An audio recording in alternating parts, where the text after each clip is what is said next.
वाटतं तो दिवस आज आलेला आहे.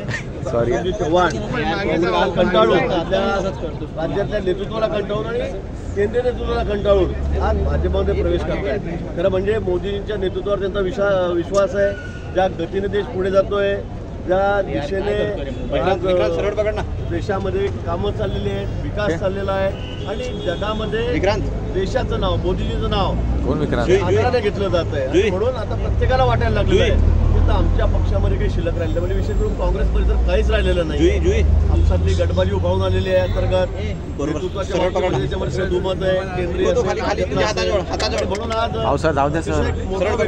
काँग्रेसमधलं शंकरराव चव्हाण त्यांच्या वारसाहेबांना अशोक चव्हाण मुख्यमंत्री, अनेक वर्ष मंत्री राहिले, मोठ्या पदावर आलेले आहेत आणि आज भारतीय जनता पक्षामध्ये प्रवेश करत आहेत. मला वाटतं की यापेक्षा बघायला मिळते. थोड्याच वेळामध्ये त्या ठिकाणी जनता पक्षामध्ये प्रवेश करत आहेत.